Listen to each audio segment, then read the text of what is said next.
Have you ever wondered what holds things together? A team, a project, even your own train of thought. And what is it exactly that makes them fall apart? Well, a new scientific model has a pretty wild answer. It suggests we can understand all of this by treating the very structure of our world like it's a physical fluid. So let's dive into this new theory of flow. Right, this is the core idea. Just imagine the togetherness of a system, its coherence, acting like water. It can flow smoothly, it can spread out to find balance, it can resist being shaken up, and sometimes, it can completely collapse. But it can also recover. And what's so cool is that this powerful idea isn't just a metaphor anymore. It's now the basis for a new physical law. Okay, so how do you take a beautiful idea like coherence is like water and turn it into actual science? That's what we're going to break down here.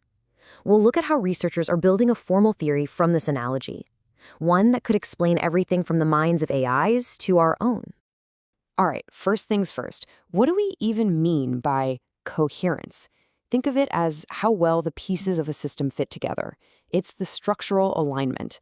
So high coherence means everything is organized, stable, it just makes sense.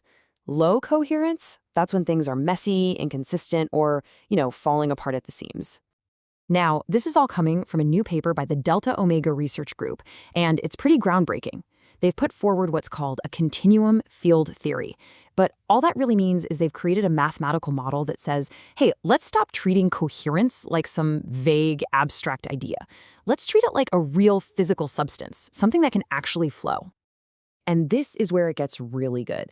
The researchers didn't just stop with a cool analogy, they built it into a new law of physics. And the engine behind this entire theory is one single, really elegant equation. Let's break down the first piece of this law, diffusion. You already know this intuitively. Imagine a drop of dye in a glass of water. It doesn't stay in one place, right? It spreads out. Well, coherence does the same thing. It naturally wants to flow from where it's strong to where it's weak, always trying to smooth things out and find a balance. The second piece is something they call coherence viscosity. This is basically the system's inner toughness, its resilience. Think about the difference between stirring water and stirring honey. The honey resists more, right? It's thicker. A system with high viscosity is just like that. It can take a lot more stress before it starts to bend or break apart. And finally, there's the source term. This one is beautifully simple. Systems aren't always closed off. Coherence can be pumped in, or it can be drained away. It's literally the faucets and drains. A clear mission from a leader could be a faucet for a team.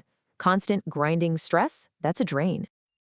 So you put all that together and you get this, the coherence hydraulic law. Now I know equations can sometimes look a little intimidating, but don't worry about the symbols. All this really says is that the change in a system's coherence is just a combination of those three things we talked about. Diffusion trying to balance it, viscosity giving it resilience, and the source adding or taking it away. That's it. That's the engine. So what do you get for all that math? What's the payoff? Well, an equation like this lets you make predictions. And what this model predicts is that any system, whether it's a piece of software or your own mind, will tend to exist in one of four distinct states, or flow regimes. And these four states pretty much describe the life cycle of any system. First, you've got laminar flow. Think of a perfectly calm, steady river. Everything is stable. Then there's the diffusive state, where the system is gently rebalancing itself. Then, my favorite, the viscoelastic state. This is when a system gets stressed, but its inner resilience, that viscosity, lets it snap right back into shape, just like a rubber band. And finally, there's collapse. That's what happens when the stress is just too much, and that resilience finally breaks.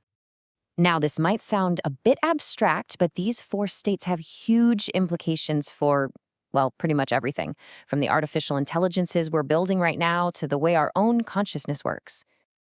I mean, just look at the applications. We can use this to model whether an AI can maintain a stable self. We can predict how a network will react when it gets attacked. And we can even get a handle on human experiences like burnout versus creative flow, or even the dynamics of entire societies. It's a way of seeing the same pattern in all of these different places. Here's a great side-by-side. When a system is under stress, you get these really steep drops in coherence, almost like cliffs. Information flow gets blocked, and you're heading straight for the collapse regime.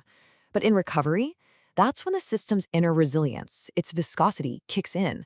It starts smoothing out those sharp, jagged edges. That's the powerful rubber band snapback of the viscoelastic regime in action. Let's really bring this home. That feeling of complete burnout? This model says that's basically a coherence sink. Something is actively draining the stability right out of your system. But what about that incredible feeling of being totally in the zone, where time just disappears? That's a stable, high-coherence flow state. For maybe the first time ever, we're looking at a way to describe the actual physics of our own minds. So where do we go from here? The thing is, this isn't just another theory to file away. It's a new lens for looking at the world, and maybe even a new set of tools for building a better one. The researchers put it best. They say, this law provides a foundation, a starting point. We can now start to build real, quantitative models for the health and stability of systems that we always thought were way too messy and complex to ever describe with math. And this is the most hopeful, most exciting part of all. If coherence is a real, physical thing that follows laws, then it's not some kind of magic. It's something we can actually work with. It means we can learn to measure it, to nurture it, to grow it, and when things break down, it means we can learn how to repair them. So this leaves us with a really practical question. Now that we have a language to talk about the flow of stability, how do we use it? How do we become better architects of coherence in our teams, in our communities, and in the technologies we're building that will shape our future?